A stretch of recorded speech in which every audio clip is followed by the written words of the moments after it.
벌거벗은 한 남성이 편의점으로 들어옵니다. 온몸에 피까지 묻힌 모습을 보고 놀란 점원은 도망치고 남성은 바나나 우유 2개와 빨대를 훔쳐나갑니다. 벌거벗은 채 거리를 활보하는 이 남성은 누구일까요? 온몸에 섬뜩한 문신을 하고 피에 젖은 알몸 상태로 새벽 거리를 아무렇지 않게 걸어다닌 이 남자의 이름은 2002년생 24세 정재환. 도대체 그날 새벽 정재환에게는 무슨 일이 있었던 것일까요?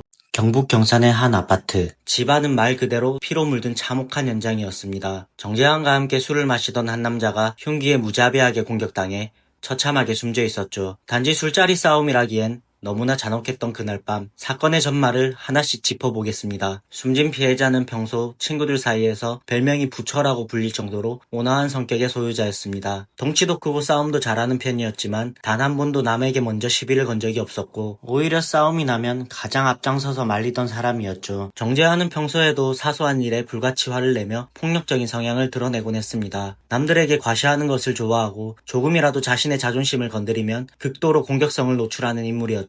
이 때문에 친구들은 정재환과의 만남을 꺼리거나 자리를 피하는 경우가 많았습니다. 하지만 피해자만큼은 달랐습니다. 정재환의 폭력적인 기질을 알고 있었음에도 그를 다독이고 함께해주던 진정한 친구였죠. 거친 성격과 행패 때문에 주변 사람들이 정재환을 떠나갈 때도 피해자만큼은 끝까지 그를 이해하고 포용하려 노력했습니다. 사건이 일어나기 불과 3개월 전에도 충격적인 일이 있었습니다. 정재환이 술병을 깨뜨린 뒤 깨진 유리 조각을 피해자의 목에 갖다 대며 협박하는 일이 있었다고 하죠. 하지만 피해자는 경찰에 신고하기는커녕 오히려 그를 다독이며 옆을 지켜주었습니다. 친구라는 이유로 모든 위협을 참아내고 다독였던 것입니다. 하지만 이 배려는 결국 참혹한 비극으로 돌아왔습니다. 7월 4일 새벽 4시경 정재환은 자신의 아파트에서 또래 친구들과 술을 마시고 있었습니다. 술자리가 길어지고 술 기운이 오르자 정재환은 또다시 폭력적인 태도를 보이기 시작합니다. 그러다 정재환이 갑자기 다른 친구 B씨와 말다툼을 벌이기 시작했고 말다툼은 이내 일방적인 폭행으로 이어졌습니다. 상황이 심각해지자 평소처럼 싸움을 말리던 피해자가 나섰습니다. 정재환의 폭행을 말리며 제지한 것입니다. 그러나 정재환의 비틀린 심리는 이 상황을 온전히 받아들이지 못했습니다. 과시욕이 강하고 나무 위에 서 있기를 좋아했던 그는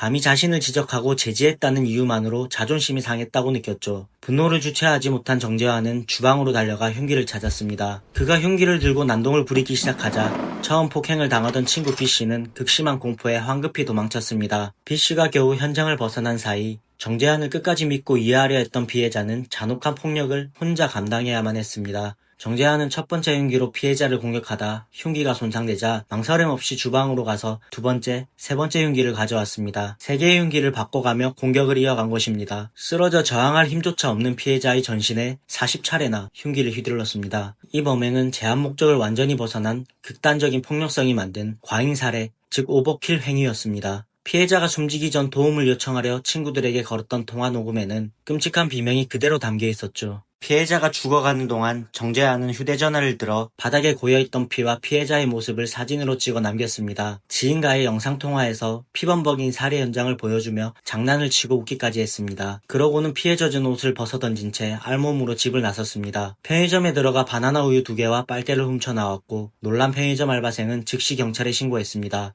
정재환은 훔친 우유를 마시며 길거리를 배회했습니다. 그러다 인근을 순찰 중이던 경찰차와 마주쳤지만 그는 조깅을 하듯 가볍게 손을 흔들며 도망쳤습니다. 이때 출동한 경찰이 정재환의 도주 방향과 반대쪽으로 쫓아가는 바람에 초기 부실 대응 논란이 일기도 했었죠. 그 사이 연락을 받고 달려온 친구들이 정재환의 아파트에 도착했습니다. 이미 아파트 공동 현관부터 복도, 엘리베이터까지 피로 물든 발자국이 선명하게 찍혀 있었습니다. 친구들이 강제로 문을 열고 들어가자 집안은 물건들이 부서지고 피가 낭자한 상태였습니다. 그리고 그 한가운데에 피해자가 숨을 거둔 채 쓰러져 있었습니다. 피해자의 옆에는 범행에 쓰인 흉기 2개가 덩그러니 놓여 있었다고 하죠. 길거리를 배회하던 정재환은 친구들이 현장에 도착하고 나서야 집으로 돌아왔습니다. 분노한 친구들이 범행 이유를 물었지만 정재환은 아무런 대답도 하지 않았습니다. 대답 대신 정재환은 자신의 어머니께 전해달라며 현금 2천만 원과 명품 시계를 친구들에게 건넸습니다. 끔찍한 살인을 저지르고도 그가 챙겼던 건 명품 시계와 돈이었습니다. 이후 정재환은 비상구 계단을 통해 달아나려 했으나 출동한 경찰에 의해 현장에서 체포됩니다. 붙잡힌 정재환은 끝까지 술에 너무 취해 기억이 나지 않는다며 심신미약을 주장했다고 하죠.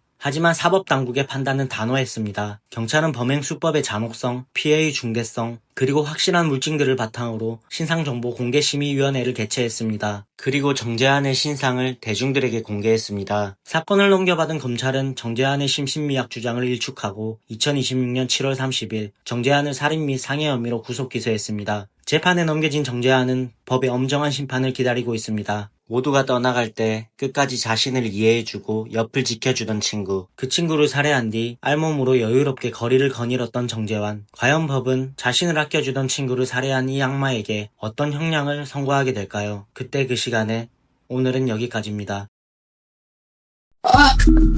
내가 얼마나 귀엽네. 귀엽다.